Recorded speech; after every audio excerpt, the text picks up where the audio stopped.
They say grief brings out the truth in people, and if the whispers circling Rome are even half true, what happened behind the scenes of Valentino Garavani's farewell has the fashion world clutching its pearls. Because while legends gathered to mourn a titan, one name was allegedly trying very hard to get through the gates, and not for the reasons you'd hope.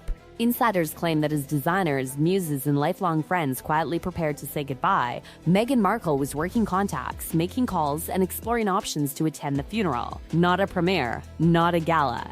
A funeral. A private memorial for a man whose real inner circle spanned decades of loyalty, collaboration, and genuine friendship. And here's where the temperature in the room drops. Because the guest list, according to fashion veterans, wasn't about fame, it was about history.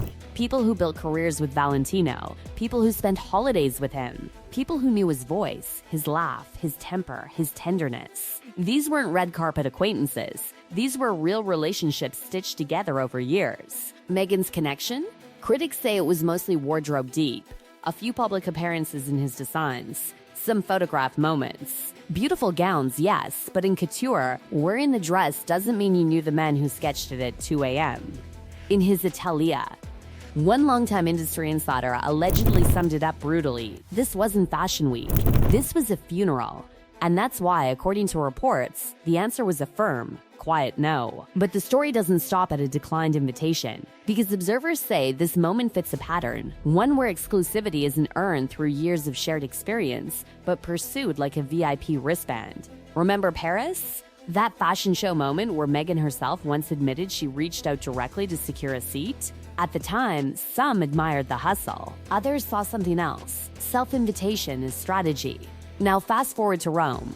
A memorial service becomes, in the eyes of critics, another room she allegedly wanted access to. Cameras or no cameras, visibility is visibility.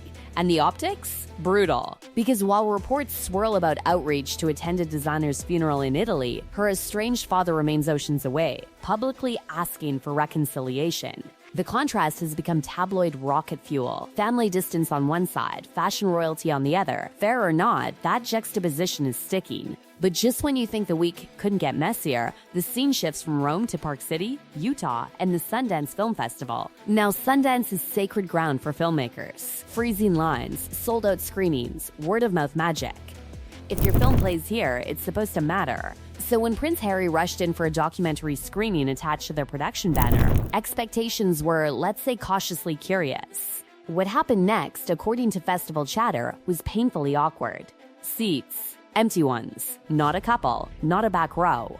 Rows. Sources claim staff were quietly ushering people in, encouraging badge holders to check out the screening, trying to soften the visual sting of unfilled space. Even after the scramble, insiders say noticeable gaps remained. At Sundance.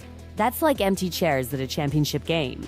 One festival regular allegedly whispered, "I've never seen a room this open for a film with this much celebrity attachment." And here's the twist that really made industry eyebrows shoot up. Talk backstage suggested the producers didn't even want Harry and Meghan introducing the film. Their presence, some reportedly felt, might overshadow or complicate the project instead of elevating it. That's Hollywood code for one very uncomfortable word: liability.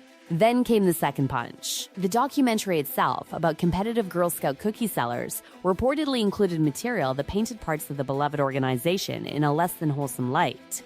Parents bulk buying inventory. Online reselling. A far cry from the door-to-door innocence most people imagine. Bold? Maybe. Risky? Definitely.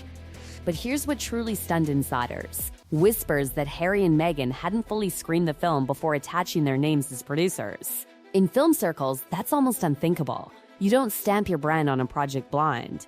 Yet if the chatter is accurate, they found themselves discovering the film's sharper edges at the same time the audience did.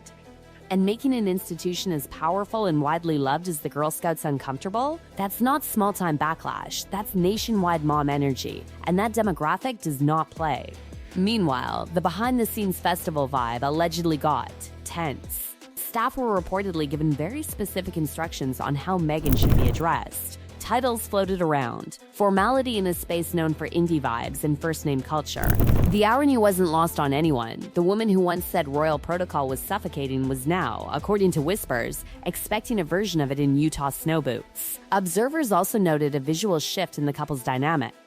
Harry, once the draw seemed quieter. Meghan, ever camera-aware, appeared, in the words of one attendee, strategically positioned near lenses, panels, conversations. And then there was the no-go topic. Questions about their daughter were reportedly off-limits, specifically around past production credits that listed the toddler as a cinematographer.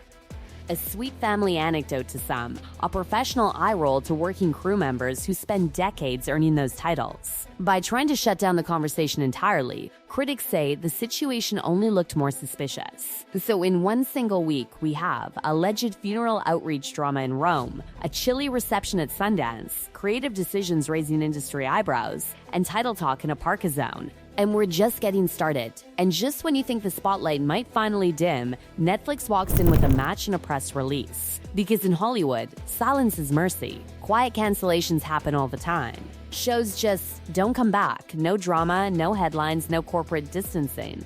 It's the industry's version of a soft breakup. That is not what happened here. Netflix didn't whisper. They announced. Publicly, clearly. And in doing so, they didn't just end a show, they signaled a shift in how they see the Sussex brand.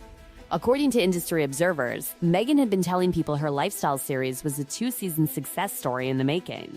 But Netflix clarified that what existed was essentially one season split into parts. Translation in executive language, let's not exaggerate what this was. No screaming, no insults, just cold corporate clarification, which in Hollywood can feel like a guillotine made of bullet points. Timing is everything, and this timing was loud. Netflix is in expansion mode, chasing prestige, courting investors, eyeing major deals. The last thing a platform wants while polishing its image is a content partnership that has become shorthand for underperformance and controversy. So the message, fair or not, landed like this: the experiment is over. But while streaming executives were tidying their portfolio, another story was quietly gaining emotional weight, and it had buttercream on it. Claire Talk. The baker behind Harry and Meghan's royal wedding cake, the lemon elderflower confection that became part of modern royal history, photographed, praised, and forever tied to their big day. Her bakery, Violet, is reportedly struggling, staff jobs on the line, crowdfunding whispers.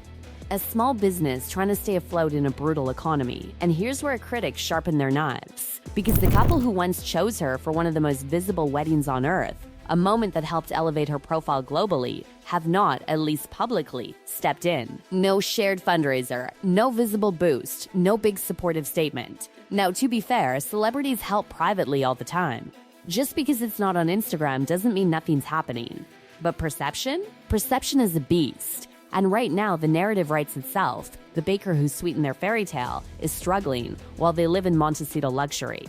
That contrast is catnip for commentators. And it feeds a larger criticism that has followed them for years, that relationships orbit around usefulness. When the spotlight moves, so do they. Again, that's the accusation.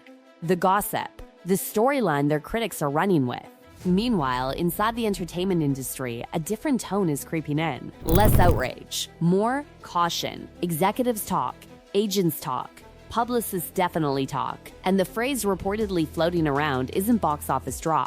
It's high maintenance, low return. That's brutal language in a town built on illusion.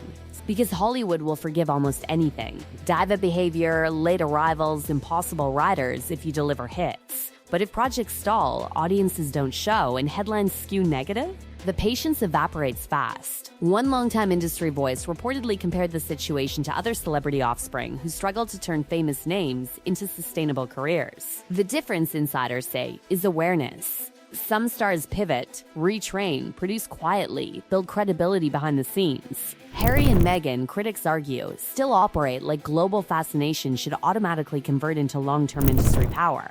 But fascination has a shelf life. The public that once watched their every move with fairy tale wonder now watches with something closer to reality show curiosity. Less future of the monarchy, more what happens next in this saga. And that shift is dangerous if your brand depends on prestige, because prestige requires mystique, control, scarcity. Instead, the past year has been a cycle of overexposure mixed with under-delivery, a combination that turns even sympathetic observers into skeptics. The alleged funeral outreach, the Sundance optics, the Netflix correction, the Baker storyline stacked together, they create a drumbeat. Not one catastrophic scandal, but a steady erosion of credibility. And here's the uncomfortable truth bubbling under all of it. They let the royal system to control their narrative, to be independent, to choose projects that reflected their values. So when projects flop, when partnerships cool, when optics backfire, there's no palace machine to absorb the shock. No institution to hide behind. It's just them. Total freedom comes with total ownership of outcomes. That's why this moment feels different to observers. Not explosive, but pivotal. The industry isn't angrily rejecting them. It's quietly recalculating their value. And in Hollywood, indifference is worse than outrage. Outrage trends. Indifference erases. Still, the story isn't finished. Reinventions happen. Public perception swings. One genuinely strong project, one smart strategic move, one well-timed act of visible goodwill could shift the temperature again. But right now, the narrative being written by critics is ruthless. A couple once at the center of global sympathy now seen as chasing rooms that don't open, attaching to projects they didn't fully shape, and missing chances to build quiet loyalty where it matters most. Fair? Maybe not entirely, but perception rarely waits for perfect fairness. So the real question isn't whether they can get another deal. They probably can. Fame always finds a buyer. The real question is whether they can rebuild trust with audiences, with industry partners, with the everyday people who decide whether to click play, buy a product, or roll their eyes and scroll past. Because right now, the loudest sound around Harry and Meghan isn't applause. It's hesitation. It's hesitation. It's hesitation.